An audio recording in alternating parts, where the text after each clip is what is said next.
जय हिंद मेरे प्यारे दोस्तों। आज मैं आपको कक्षा 10 प्रश्नावली 11.1 का प्रश्न संख्या 10वें का हल कराऊंगा। कह रहा है एक छतरी में 8 ताने। एक छतरी है, इसमें 8 ताने हैं।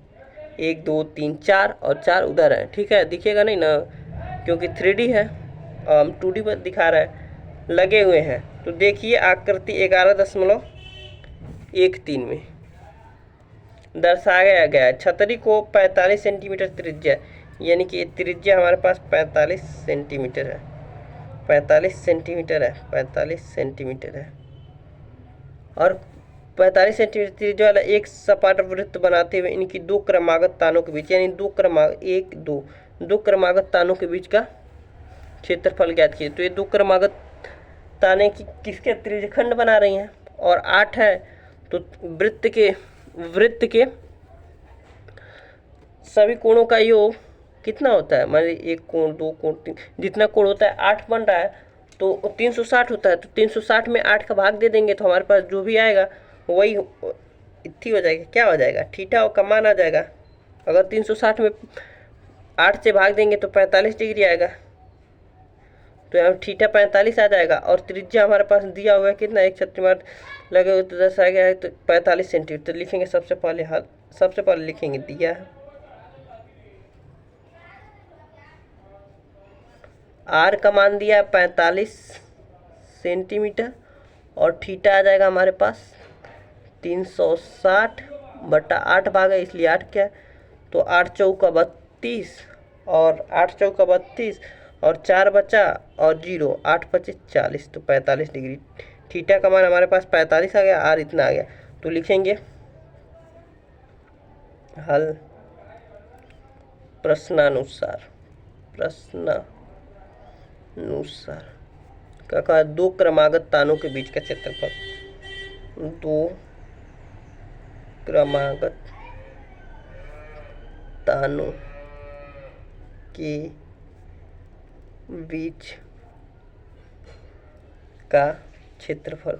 और देख रहे हैं दो क्रमागत तानों के बीच का क्षेत्रफल क्या बना रहा है? त्रिज्यखंड बना रहा है। तो त्रिज्यखंड का क्षेत्रफल क्या होता है? थीटा बटा 360 पाई आर स्क्वायर होता है। तो मान पुट कर देंगे यहाँ पर 45/360 इंटू पाई का मान 22/7 ले लेंगे, क्योंकि कहा नहीं है कि 3.14 लीजिए। और आर की वैल्यू हमारे 45 गुणे 45। अब कट पिट करेंगे तो 45 से करने 45, 45 अट्ठे 360, तो 1/8 आ जाएगा।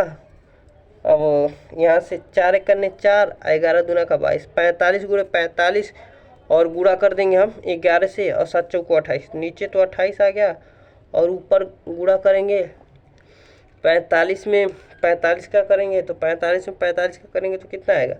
चलिए कर लेते हैं, यहाँ पर यहीं पर कर लेते हैं। 45 गुणे 45, 5 पच्चे 25 का 5, 5 चौको 20, 2 22 इंटू 4 पच्चे 20 का 0, 4 पच्चे 20 का 0 और 4 चौको 16, 16 2 18, तो आ जाएगा 5 2 8 2 10 का 5 2 8 2 10 का 0 और 2 20 25 आ रहा है। अब इसमें गुणा कर देंगे 11 का, तो 20 25 में 11 का गुणा करेंगे तो क्या आ जाएगा?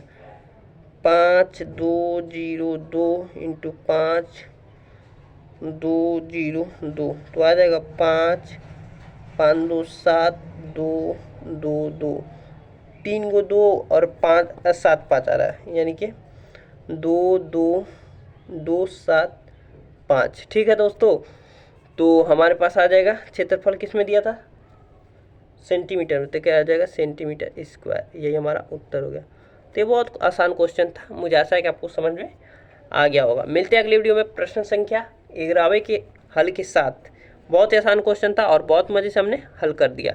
मुझे आशा है कि आपको समझ में आ गया होगा। इसमें थोड़ा सा आप गलती कर कहा है, दो क्रमागत तानों के बीच का क्षेत्रफल, तो यहाँ से 2 का गुणा नहीं करना है, ये ध्यान रहे। दो क्रमागत का है क्षेत्रफल। अगर यह कहता, अगर इसका त्रिज्या कुछ और देता, इसका त्रिज्या कुछ और देता, तब हम उसको 2 से गुणा करते, क्योंकि अलग अलग रहता है। लेकिन एक ही में है, इसलिए हम लोग सिंपल क्षेत्रफल ज्ञात करेंगे। ठीक है, मुझे ऐसा है कि आपको समझ में आ गया। ये तो बहुत छोटी बात है।